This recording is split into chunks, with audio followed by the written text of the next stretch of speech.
you're doing the wrong shit. Like if you put all your inputs and the outputs haven't changed, then you have the same condition and the same behavior. And so you have learned nothing. And so that has always just been my reframe. And so over time, if you're moving up in entrepreneurship, you're moving up in career, your behavior should change because it means you've learned. I think most people feel really lonely when you want something that doesn't currently exist. And so some people call that dreams, some people call that goals, whatever it is, you're trying to pull something from your mind into reality and you want it done a certain way. And if it's not done that way, it's not what you imagined. And so people on the outside will throw stones and call you names that they think will change your behavior and get you to stop.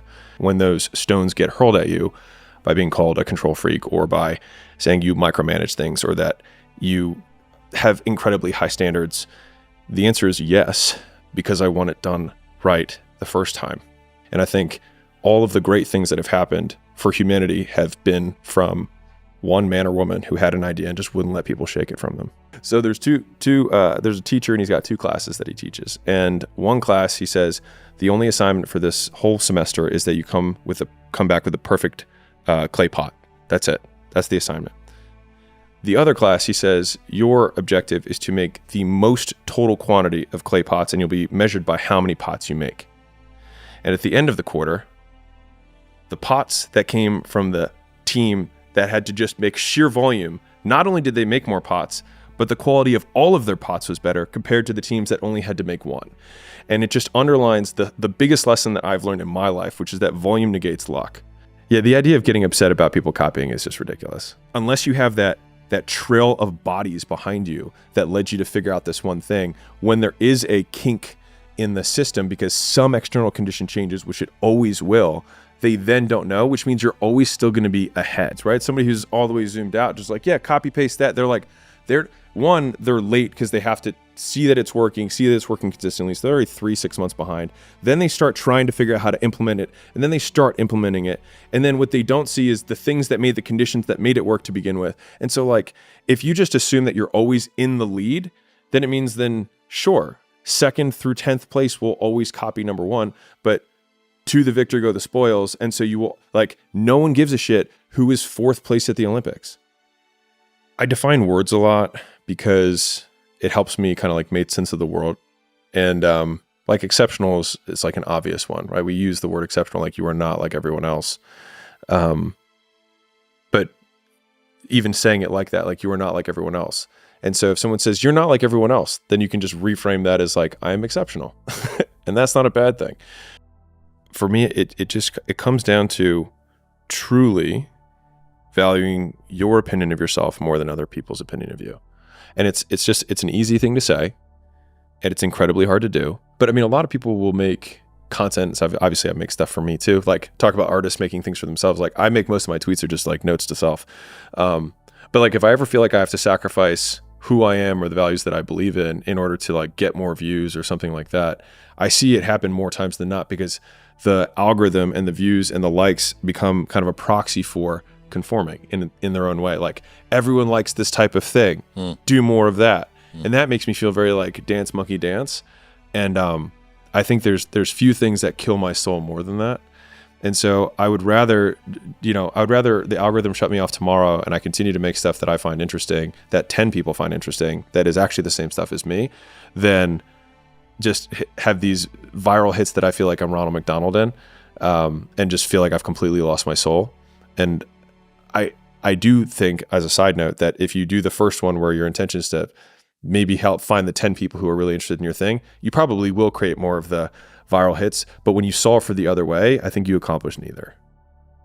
I was thinking like what creates, like what's timelessly not cringe, right? Like, so like if cringe is the ultimate, like what we don't want, then like what is forever not cringe? And the only thing that I can like really think of is just true authenticity, which is an overused word, but again, easy to say, hard to do. I think what is forever cringe on the equal opposite side is pandering. Like whenever you're seen as someone who's only doing stuff for other people's opinion, approval, likes, whatever, especially double cringe when it's for your own personal gain. And so if the equal opposite of that is something that is to my personal detriment, that is truly something that I believe in, it honestly doesn't matter what it is. Because there are some people that probably believe things that I don't believe, but I genuinely think, based on what I see, that they genuinely believe it, and they don't really stand to gain much for believing it. Yeah. There's no cringe there. It's just like, that man fucking believes that. And I think that some of the characters in our current, politisphere and things like that, like many people, you say the word Trump and you have half the people who hate you and the other half that love you. It's like, I think most people agree that he believes what he says. Now, whether you believe the content of what he's saying is a different story, but I don't think many people have called him as somebody who's like, I think he doesn't really think that about himself. Like, no, I think he really does. And even I'm just gonna push the edges because that's where you have to like explore the fringe. Look at someone like Kanye, who's been borderline canceled for, multiple times, right? But like, why is Kanye quote uncancelable? Because he hasn't been, right? Not really. Like if he came out tomorrow with a hit album, I'll bet you it would fucking sell.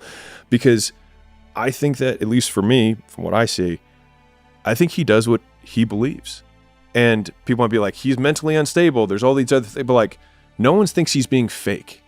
And I think that like, if that becomes the North Star of like, I just never want to become cringe, then it's just never be fake. I think one of my life goals, and I can summarize it in a question, but is to be fearless. And it's,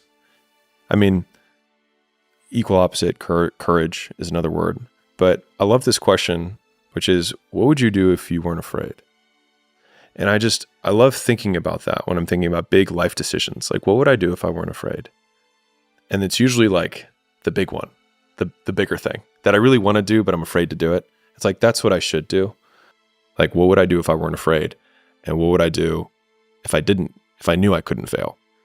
And the idea that I will never wish for fewer epic stories at the end of my life. And I've never regretted failures. I've always regretted things that I didn't try. And so just along those lines of trying to create more bias internally towards action rather than inaction, and normalizing consequences of failure as we said earlier, win or learn. And I think that little frame, believe it or not, for anyone who's like on the teetering edge of like, what should I do that thing?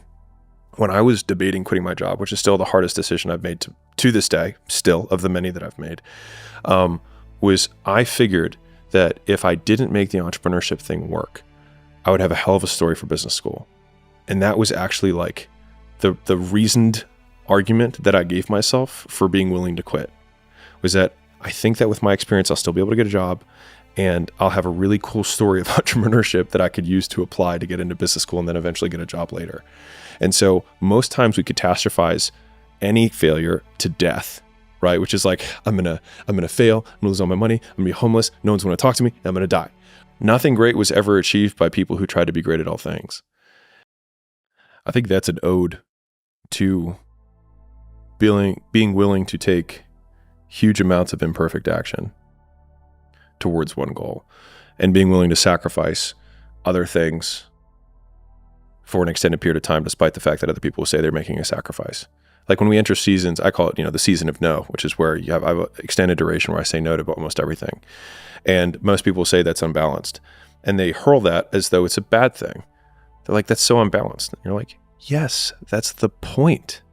Because if I had a balanced outcome, then I won't have the outsized return on this one thing. And so again, like there's so many of these little insults that people will throw at you, like you're unbalanced, you changed, that they intend as insults. But if you actually don't take your society programmed response and say, oh, they mean to insult me. But if you actually think about what they're saying something that's true. And then we just need to be okay with that truth because that was the choice we made to begin with.